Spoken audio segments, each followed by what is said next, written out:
Good afternoon, everyone. Thank you for joining us today for this webinar, which is part of the Grooming and Coercive Control Summit 2023, hosted by Neurodiverse Connection.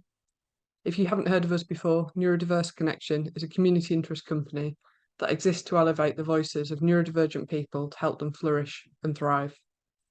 The Grooming and Coercive Control Summit is our first ever event series, so we're delighted that you've chosen to join us and be part of this. Our aim for the summit is to start conversations, collate knowledge, and share lived experiences of grooming and coercive control. This is an issue that affects many lives, but it's rarely talked about openly. We believe that challenging the stigma that surrounds it can help to accelerate positive change in a critical area. Before we start today, I've got a couple of housekeeping comments. This webinar will be followed by a live Q&A session. We'll try and get through as many of your questions as possible. At Neurodiverse Connection, we're committed to promoting the use of neurodivergent affirming language, and our guide to neurodivergent affirming language is available in the resource library. However, please note that in these webinars, as with any content we host or share that has input from other organisations or parties, we can't guarantee that the preferred neurodivergent affirming terminology is always used. Due to the very nature of the summit, there's a content warning for all our webinars on grooming, abuse, and coercive control. This webinar discusses the importance of understanding and addressing the unique needs of neurodivergent young people who are affected by coercive and controlling behaviour. This webinar explores the intersection of neurodiversity and coercive control, shedding light on the challenges faced by neurodivergent youth in identifying, reporting, and escaping such abusive dynamics. This pre-recorded session is chaired by Meena Kumari, who's the director and founder of Hope Training, and Meena is joined by Yasmin Blackwood, Savita Vaid, and Luke Martin. Meena, Yasmin, Savita and Luke will introduce themselves in their video, so I'll hand over to them. My name is Meena Kumari and I'm the director and founder of Hope Training and Consultancy, and I'll be chairing today's webinar. I'm going to introduce you to our panel, so I'm going to ask Sav, first of all, just to unmute and introduce who she is and the organisation that she works for. Hi everyone, my name is Savita Vaid. A lot of people call me Sav. I'm the managing director of Getta. We're a youth work organisation based in Leicester. We've been running for about 12 years and we deliver lots of work across Leicester and Leicestershire, just engaging with young people, providing services like an alternative education provision. We go into communities where young people are getting involved in antisocial behaviour and criminality. We set up youth clubs for them, youth cafes. We deliver multi-sports programmes, we work with schools, delivering assemblies and workshops on issues. And yeah, just like a whole host of, a whole menu of different options for young people to participate in. Sounds amazing, Sav. Thank you so much for that. Yasmin, can I ask you to introduce yourself to the audience? Yeah, hi everybody. My name is Yasmin Blackwood. I'm a specialist youth work practitioner. I work in the Birmingham area and I'm the director and founder of I Am My Sister, CIC, which I set up to address the invisibility of Black and mixed race girls within policy debates and services. I've worked with young people around violence, gangs, exploitation, grooming, within the secure estate, within the community, and also within like children's homes and schools. So I've got quite a broad set of experience, I guess. Thank you. Brilliant, thanks Yasmin. And Luke, can I come to you next, please?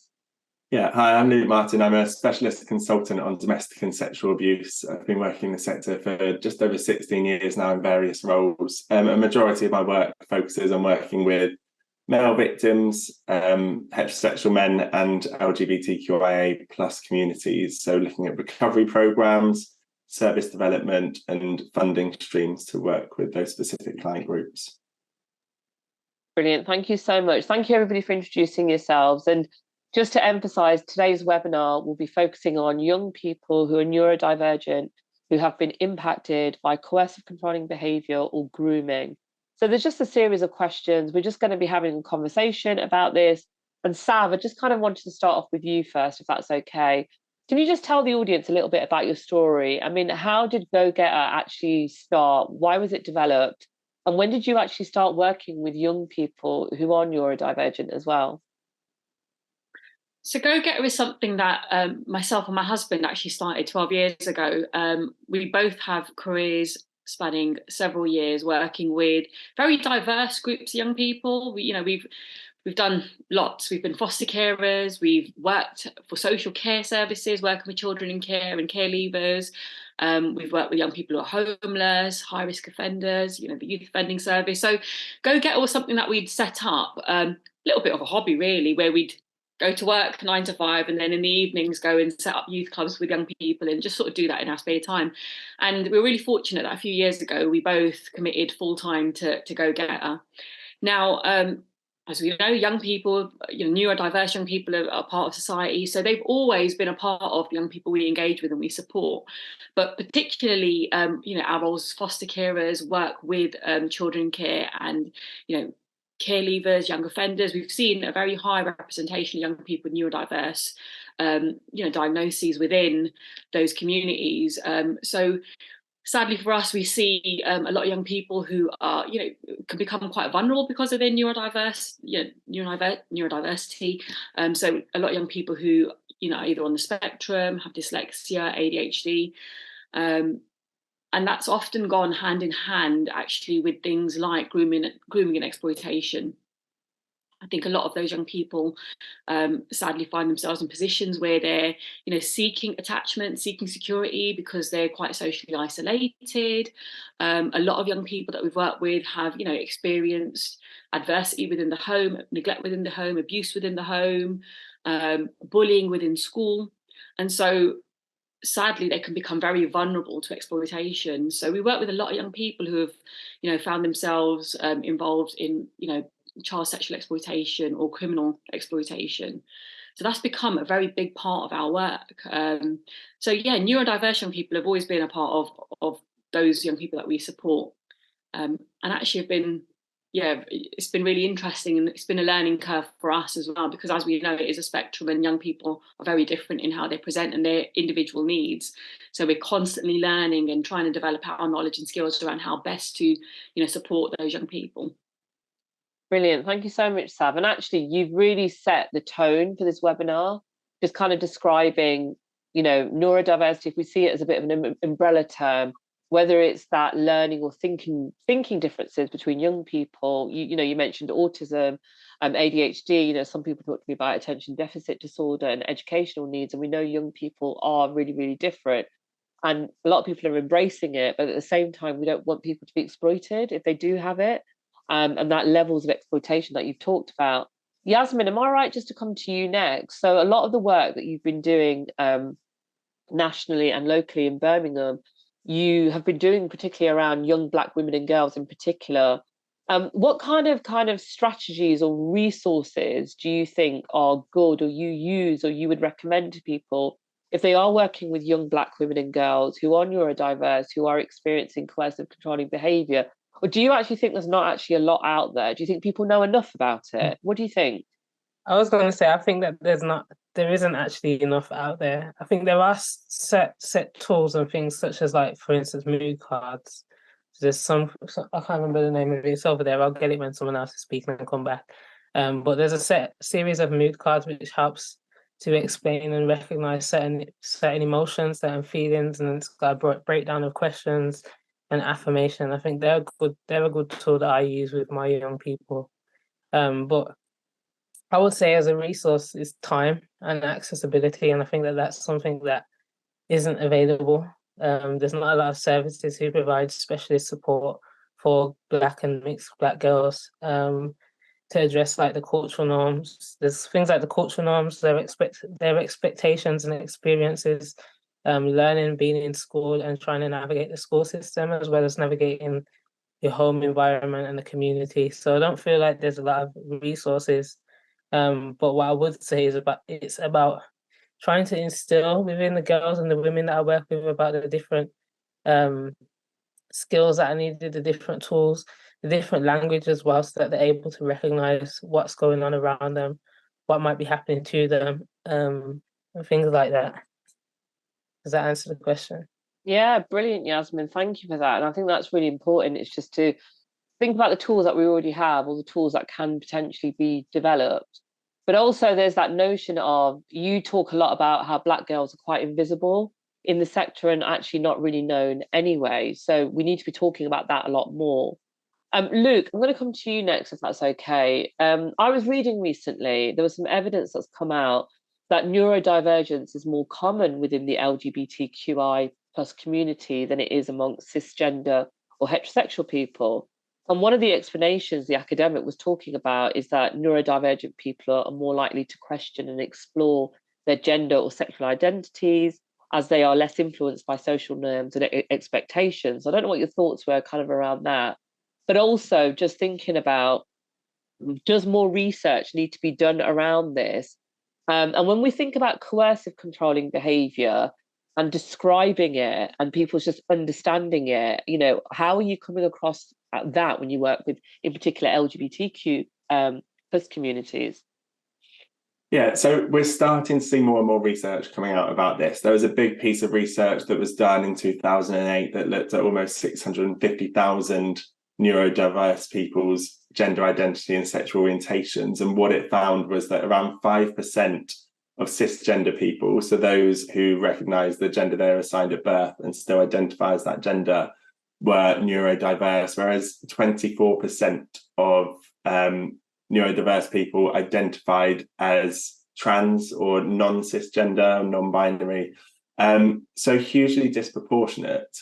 The challenge is that we still don't know enough, really, from this research, and it focuses very much around gender identity rather than sexual orientation. We had another piece of research done in 2018 which found that 70% of autistic people identified as non-heterosexual. So we look more then at sexual orientation rather than gender identity. I guess some of the challenges that we see when we look at this, so there was some research done by AKT, which was previously the Albert Kennedy Trust, which found that 25% of young people who were street homeless were LGBTQIA+, so disproportionate to what we see with sexual orientation and gender identity when we look at the national population. And that makes somebody more vulnerable. So what we see with that group especially is that they're sofa surfing, they're often not in safe accommodation. When they are in places like hostels or those that they're eligible to access at that age, that they're experiencing abuse from other residents within the hostel. We look at things like experiential power within that. So often we look at young people who have come out as LGBTQIA+, and they are then groomed by somebody who's older. They're often told, well, this is what it's like to be a gay man, a gay woman, to be a trans person, and this is the expectation that is on you. And what we see with that is that manipulation. When we think about neurodiversity, what you're looking at is sort of some rigid beliefs, ways of being, expectations, set rules being put in place. The person might not identify as grooming necessarily. And we also look at it in the context of risk of honour-based violence as well, forced marriage, when we look at young LGBTQIA+ people's experiences. Brilliant. Thank you so much, Luke. And actually, that's a really good point about the differences and actually the settings of where some of these cases are coming from as well. Sav, I'm just thinking about what you mentioned earlier when you talked about alternative education. You do a lot of work with schools kind of locally in the Leicester area. What are some of the things? Do you think the schools are a lot more clued up and getting better with identifying neurodiversity within young people? Do you think there's enough resources in schools in dealing with grooming and coercive and controlling behaviour? Just some of the cases you might have picked up with your young people? I mean, what's really concerning is that children with special educational needs are 7 times more likely to be excluded from mainstream education. So we know that young people, when they're within school, should be in a very safe space. And actually alternative education, or young people who aren't in education, there isn't that level of supervision and monitoring that's afforded to them when they're in school. So they become extremely vulnerable. So I think schools, from just sort of anecdotally from our perspective, sometimes it feels like young people are often failed the work that we do with young people directly, the work we do with their parents and their carers, and trying to understand, what's gone wrong, why is this young person not in education, when quite clearly, when these young people are referred to us, we get to know them and we see the strengths that these young people have. Challenges too, but these innate, amazing strengths that if they're, capitalized on, really enabled and empowered to utilize those strengths within an education setting, these young people could go on to be incredibly successful and thrive in that environment. So sometimes some of the work we do is working with schools and school staff through getting to know that young person within our setting, putting together something we call like a personal handling plan. So little tips and techniques that teaching staff can utilize with that young person. We appreciate that within a classroom setting where you've got 30 other pupils that need to also be educated, you have those learners there as well. And so a lot of those young people who have neurodiverse conditions, often you might see the behaviour, but often actually what we find is they're great at hiding just how overwhelmed they are with the school environment. And so we talk about some really simple things that they can do, very specific things, like before you start your classwork, maybe give 5 minutes to students to really connect with them, check in with students, find out how they are outside of learning, just how are you, how's your day been, what's your interests, giving them 5 minutes to settle, because you've got the hustle and bustle in between each, like lesson change, which can have a real impact on learning as well. You could adopt sort of mindfulness within the classroom setting. Sometimes it's the language that they're using. So, teachers might say, this exercise should take you 5 minutes. And all of a sudden anxiety just goes through the roof because, my God, this might take me 10 minutes or 15 minutes, or I'm not quite understanding it.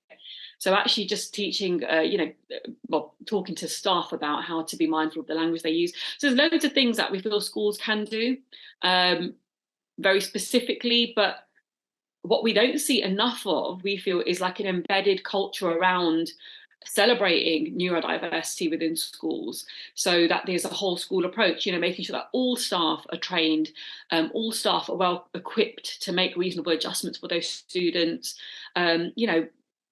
maybe bringing in, people with lived experience and, role models who have neurodiversity to talk to young people in assemblies, bringing in people with lived experience to actually run workshops and assemblies on things like grooming, online safety, exploitation, that young people can hear about real life experiences and relate it to something that they might be experiencing or their friends might be experiencing, and to understand the red flags. Quite often I think schools can be reactive and not proactive. And it can be confined to, one lesson a week, which is their, it might be like the PHSC lesson. And actually, I think it needs to be a lot wider than that. But yeah, so we go in and we do a lot of work with young people. But yeah, I think there's definitely a lot more that can be done.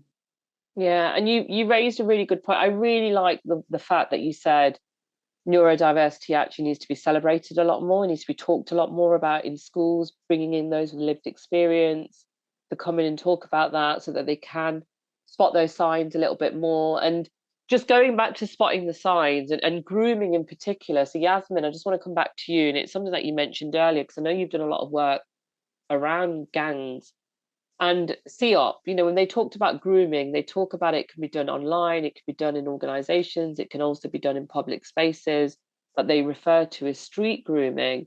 So with the work that you have been doing around gangs and around grooming and the links to grooming, again, do you think there's enough information out there for those who are neurodiverse and thinking about the signs around grooming, and actually what more can we do to raise that awareness? I don't think that there's enough resources, but I think that some of the resources that are out there that I have seen around like grooming and online safety, some of the webinars and things that I've sat on have been interesting, and it does prove that the tools are there, but whether they're accessible to everybody, whether schools know about it and can push that out to other young people, is a different story. But I do think that there's things around, not just the grooming, but like educating young people on the signs, the normal things like signs on healthy and unhealthy relationships. The chicken shop analogy is a good one for grooming. When you talk about like somebody could be waiting outside, and you do tend to see like the elders will be waiting outside the shop or the chicken shop to buy they'll be scoping out and trying to target kids who are less likely, less or more vulnerable, and then we'll buy them something to eat and kind of get in with them like that in terms of grooming. But then there's also other things around, like, how do you report it? What do you do if you or your friend is being groomed, or you think that your friend might be being groomed or exploited? How do you go about reporting it? And what things are accessible in school? Because I think that schools have a what's the word? Schools have a big job in terms of they see the kids for the most part of the day. They have professionals there who are like key workers. If they've got family support workers in school, they're able to pick up on certain signs and to communicate with parents. They've got that allocated time, I guess. But also, again, going into the work that I do is about the cultural behaviours, because if we're honest, children and young people, especially those who are neurodivergent and might have older I don't know what the word is for neurodivergent when you're not, but those who are not neurodivergent, they might be taking advantage of their younger siblings and grooming them into doing. It can be spot for small things, like doing their chores for them. That's a very small thing, but that's a way to know, like, okay, cool, you're gonna do this for me, and I'll pay you this little amount of money, or I'll do this for you, and that's how it tends to start, especially if we're talking about in gangs. And then it might be, okay, cool. Me as an older sibling might sell drugs, and I might give some drugs or something to my younger sibling and say, oh yeah, just push that out to your friends, and and then you get to keep a certain amount of the money. So it's about just being aware of what that might look like in terms of that extra familiar environment. So whether that's close family and friends, the community, the local community, when you're going to the shops and things like that. And the final one I'll just reiterate is around understanding the language. So like cultural competency is huge, because you've got things that are normalized within the traveler community, things that are normalized within the Asian community, within the Black community, and we have to understand each of them. And then also remember that these kids are mixing with each other, so they're learning about all these different things, these different tactics that can be used. So it's just about being aware of all of that altogether. Yeah, brilliant. Thank you, Yasmin. Sav, let me come back to you, and then I'm going to come back to Luke and really focus on like that coercive and controlling behaviour in young people. Go on, Sav. I was just going to following on from some of the really important stuff Yasmin talked about, which is, I feel a little bad because we do put a lot of emphasis on schools having a duty of care for our young people, and I think that's absolutely right. But equally, being, like youth workers out in those communities, we've also got a huge duty of care, and I think this is why it's so important that there's this wraparound approach for those young people, because some of the work that we do, Yasmin was talking about the chicken shop analogy. Very similarly, over here in Loughborough, we had very recently we had people coming in from Nottingham, and effectively they were out in these communities that we work in beautiful cars, BMWs, Mercs, lasting music, and really capitalizing on young people's interest in drill music. So they were going out there talking about how they're artists, showing these what I feel were quite low budget videos of they'd made, but glamorizing all of the the labels and the trainers and everything, and then this is my Spotify, this is my this is my CD, here, take this. And so they were using that as a way to get young people, and very easily can pick off vulnerable young people that way. But had it not been for funding and resourcing organisations like ourselves to go into those communities and work at those times and in those places that other services aren't operating, so have no real understanding of just how vulnerable our kids can be in those settings, that would have been missed. So that was intelligence that we were able to share with the police and the community safety partnership and sort of tackle before it started. But yeah, county lines is a huge concern for us over here in Leicestershire and Loughborough, because it's a uni town and we've got all those train links. So I know it's Birmingham, is it on steroids, I imagine, but obviously we sort of have our pockets of issues as well. So Yasmin, thank you for that. It's really interesting to hear about. No, and thank you, Sav, for just reminding us that actually we've all got a duty of care, and it's that duty of care to share information as well. Luke, there's a lot of talk about coercive and controlling behaviour, whether it's in the media, whether it's in the press. We're talking about young people who potentially are controlled or coerced, and you've done loads of work around this, from writing about it for services, to writing training materials and being involved when it even came out as a definition.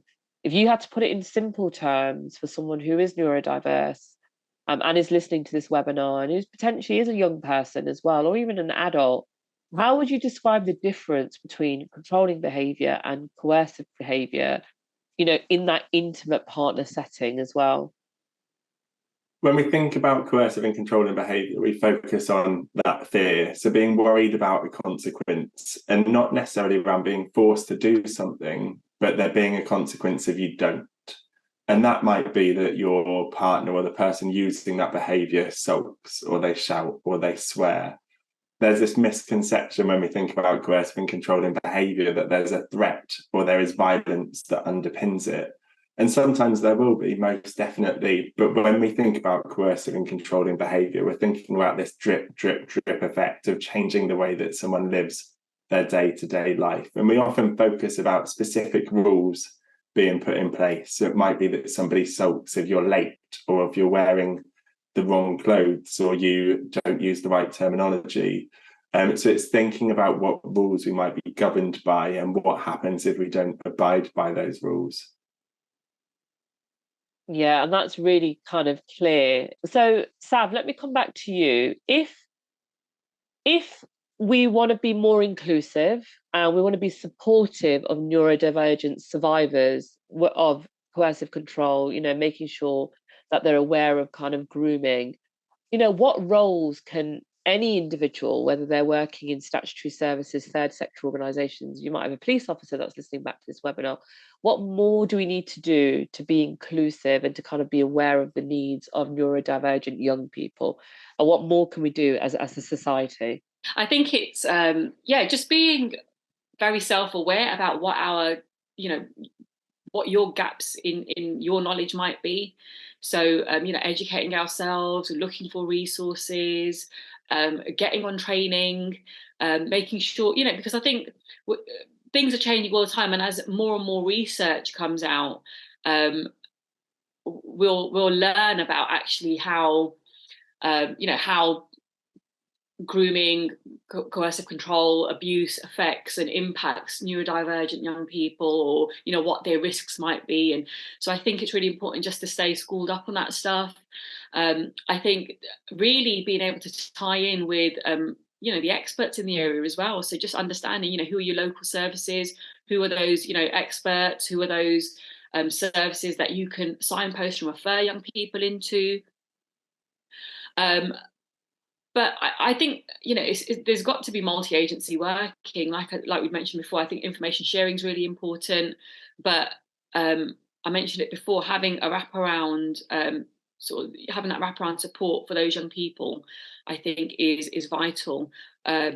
So whether it's working with the police or social care or specialist services, schools, carers, whoever it might be.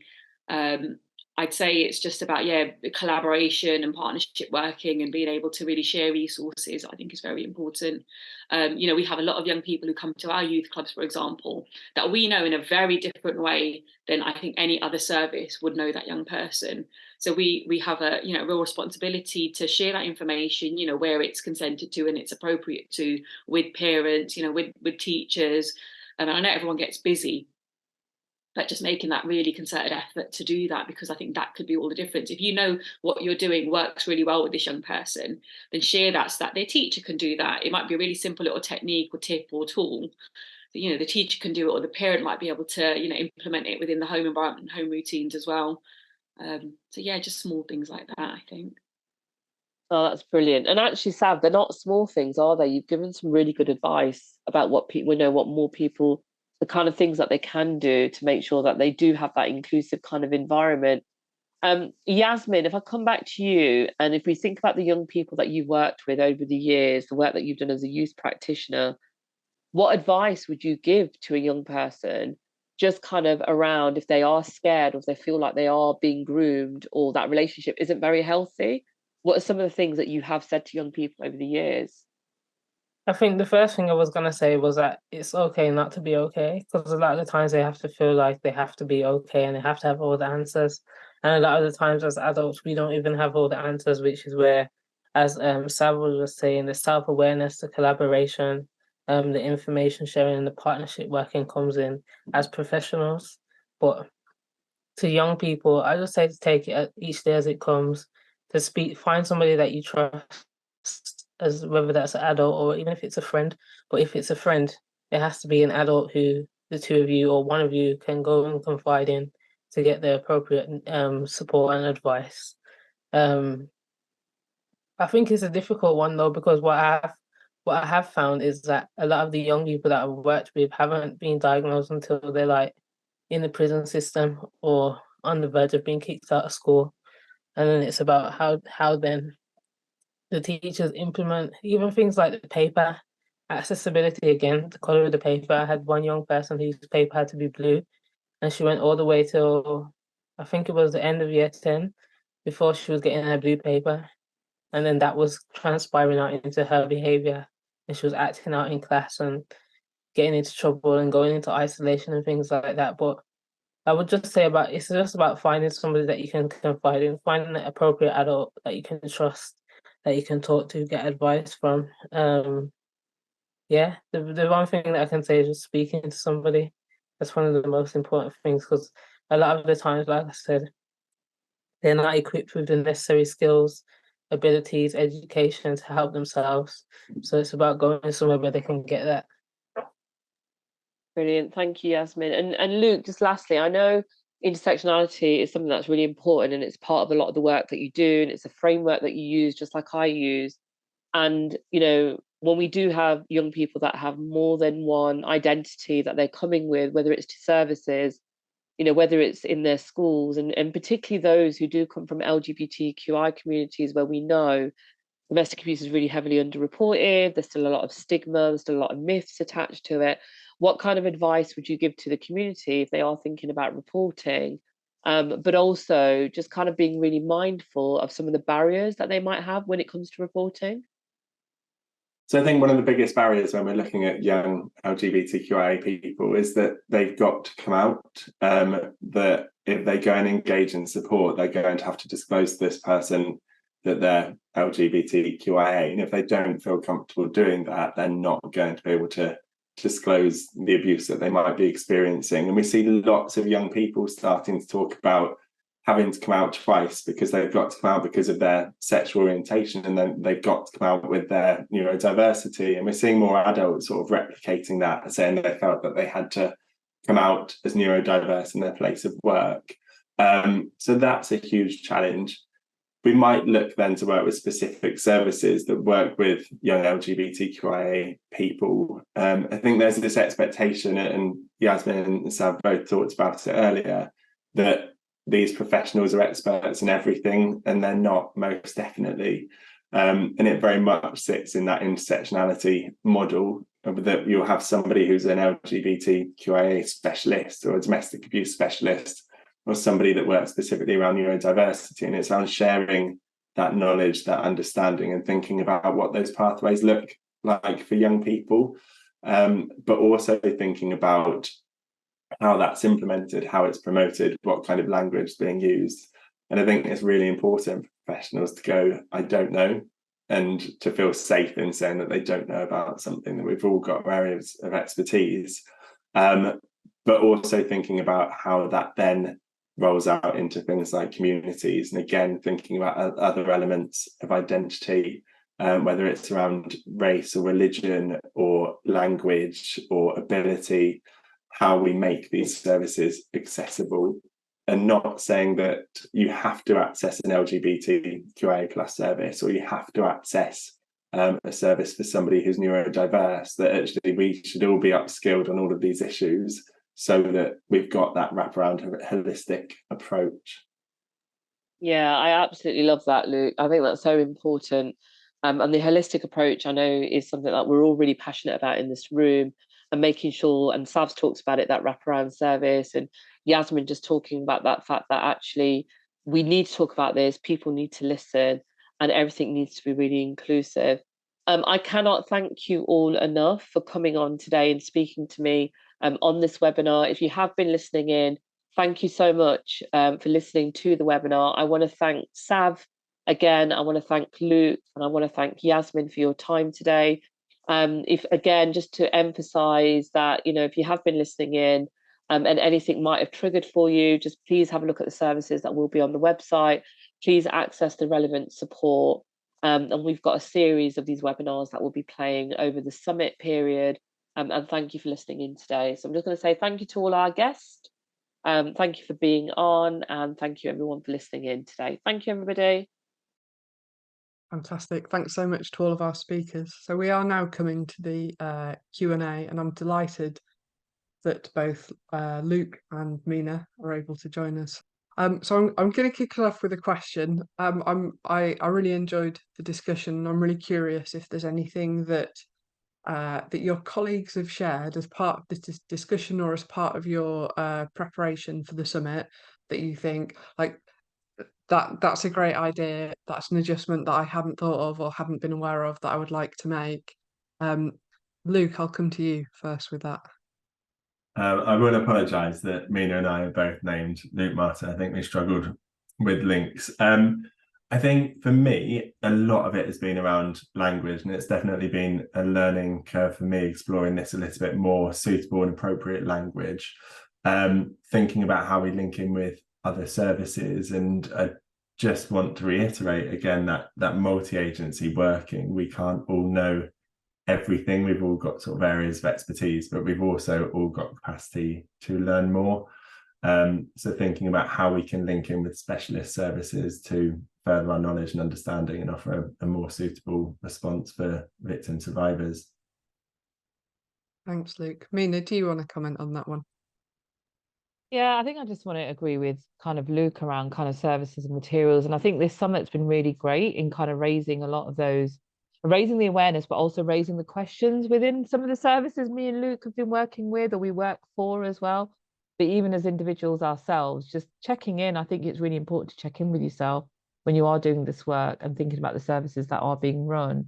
And, you know, how relevant are they for, you know, if we think about the topic that we've just talked about now and the topics that we've been talking about all week. Absolutely. Thanks, Meena.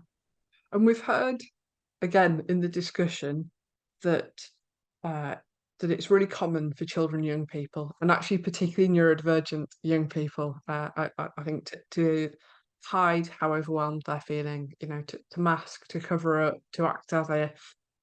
Do you have any additional reflections or suggestions for how services, schools, families can identify when someone might be struggling, when they might be overwhelmed, and any kind of tips for how they manage that? Go on, Meena. For me, from my experience, it's around creating a safe space. Yasmin talked in the session. I'm doing some recovery work at the moment, running a LGBTQIA domestic abuse recovery program, and 3 of those that are on the program have asked for provision on different colour paper. So I've got one person who's asked for it on purple, one on blue. And there's something about, again, just making things as accessible as possible. I think what I've learned from that is that it wasn't something that was asked at intake. So thinking about what that process looks like and how we can make people feel safe in asking to have their needs met. And it's a really awful way of framing it, but actually, you know, not making any assumptions around what somebody's needs are going to be. And it almost started a ripple effect with one person saying, actually, it would be helpful if I could have this on a specific colour, and then others feeling safe to do so. People shouldn't feel that they have to wait for it to be a safe environment. We should automatically be creating these safe environments for people at our starting point. So I think that was a learning experience for myself. Yeah, definitely. Just to come in on what Luke was saying, I think safe and inclusive spaces are really, really important.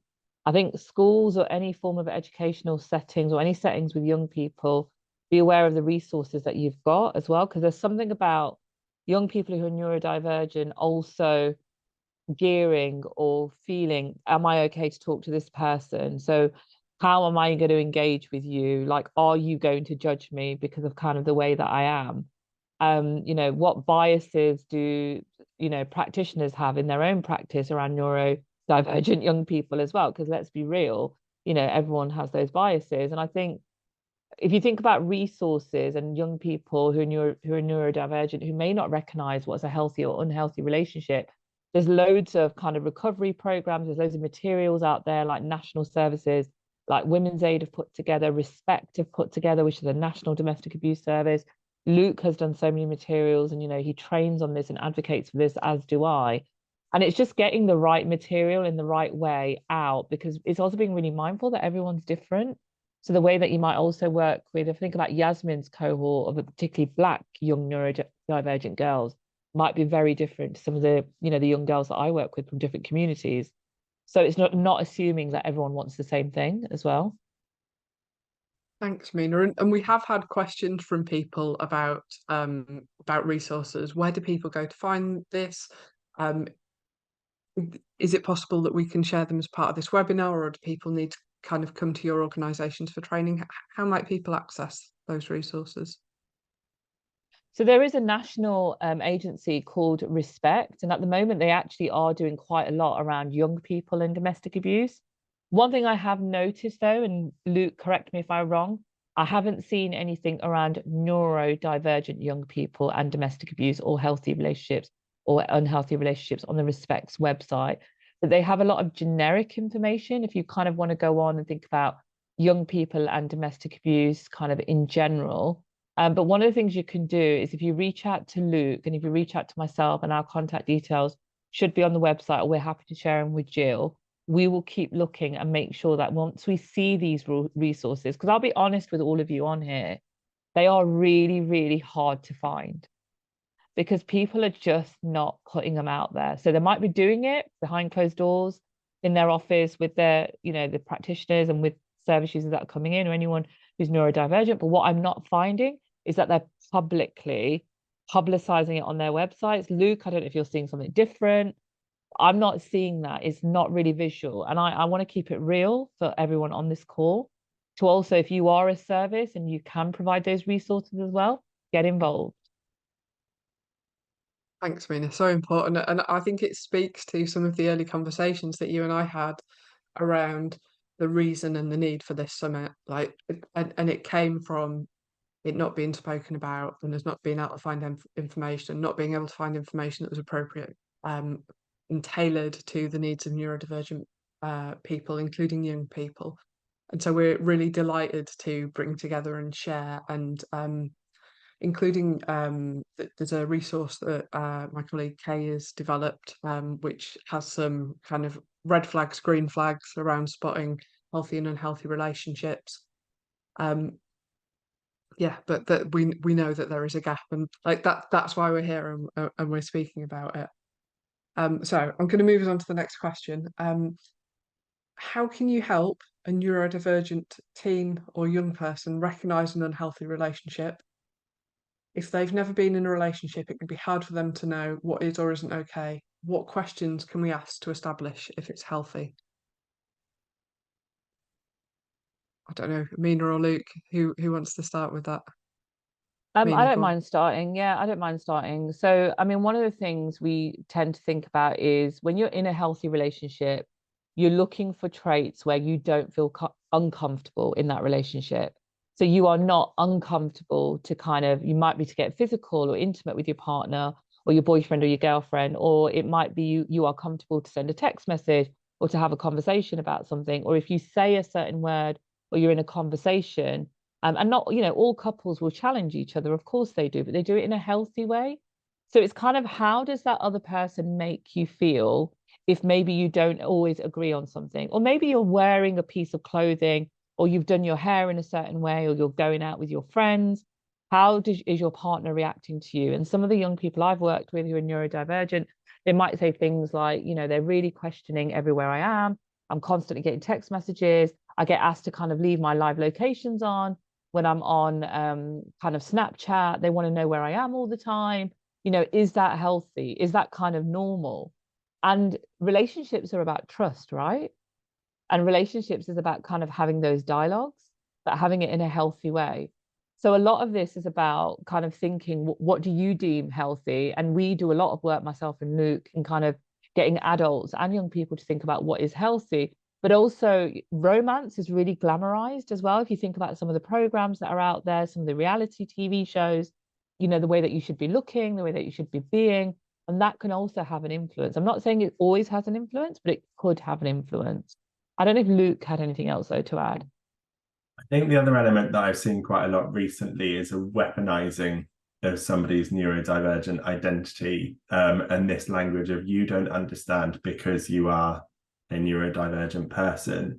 So I think that's a really easy one to fall into if you've got nothing to compare to a healthy relationship. And we know that anybody that's choosing to use abusive behaviours are going to weaponize whatever they can to gain that control in the relationship. So one of the challenges that we see with that is finding a space to compare and contrast to the relationships of others, and where that again might feel like a safe space to do that. And we think about what healthy relationship education looks like in schools, that it's somewhat patchy depending on where you are.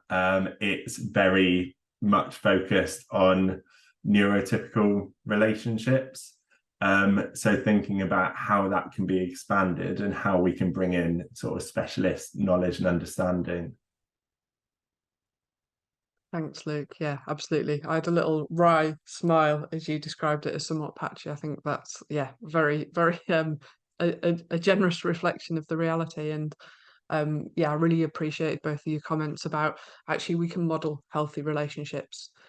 So having direct lived experience is a rich way to find out, but actually a lot of us learn from what we see and experience, and inviting the conversation and having the questions and sharing what's okay and isn't okay and what needs we have is a really good way to connect and establish some of those norms and beginning the conversation early. Okay, so I'm slightly I don't know, kidding the sweet shop with all the questions coming in. One that came in quite early: how does the disproportionately negative experiences of neurodivergent and Black heritage young people with the police shape your engagement with young people affected by coercive control? So we know Black people are 18 times more likely to be stopped and searched under Section 60 than their white counterparts. And I think one of the massive cases of kind of 3 years ago, the same year that George Floyd was murdered, that really shocked the community, all of our communities, not just the Black community, was the young Black 15-year-old girl who was strip searched in her school because they believed that she had drugs on her. There was something about her also kind of being on her period. She was menstruating and she was kind of strip searched without an adult being there. There was nothing about her being neurodivergent or kind of, you know, a non-neurodivergent, but there was something about this notion of, is it acceptable to take a 15-year-old Black girl and is it acceptable to strip search her in a school? And there was a massive uproar about it. We know statistically you are more likely to be stopped and searched by the police if you are Black. There's nothing getting away from that. The data has been the same for a number of years. I think with the work that I know Yasmin has done, the work that Hope has done with Black women and girls in particular around coercive control, is thinking about this notion of adultification in particular. So they are treated a lot older. And because in some circumstances they might look older, they're treated older, it's almost like, well, actually, it doesn't impact you the same. And I know with a lot of the work that Yasmin has done with Black girls who are neurodivergent, they are also telling her that we are treated differently. So if we report it, there's this notion of, you know, you can handle it, you're strong, you know, you're sassy, you're feisty, it doesn't impact you as much. But coercive control is incredibly insidious. It's also, anyone who uses levels of coercive control against anyone else, we know they use levels of manipulation. And like Luke said, they will hold on to anything about you to use it against you. It can also be your race. So who's going to believe you because you are Black? If you go and report to the police, you know, whose side are they going to take? And we don't just see it in young people, I've seen it in adults. And this is a lot of the work that I've been trying to do with Hope around thinking about coercive control within kind of Black communities and other communities, and this notion of othering, and it's different. But again, Jill, the amount of research out there around neurodivergent Black girls experiencing coercive control, non-existent. So if we've got any academics on here that are interested. Thanks, Meena. So important. And for those organisations who are listening in on this, or hearing, you know, or individuals like this, often this change starts with individuals. You know, often it isn't actually organisations leading it. Often it's people within organisations who are seeing and meeting a need. For those individuals who are listening to this and saying, do you know what? Actually, my cultural competence is not as strong as it could be. Maybe I'm not aware of needs. Maybe I'm not identifying patterns. What would you suggest for them if they've identified a need and they want to do more and better? I think the big thing for me is around just expanding our learning. That, again, we don't know what we don't know. We need to go out and think about how we can better our understanding. And again, I think we saw a massive push around this when we look at the Black Lives Matter movement.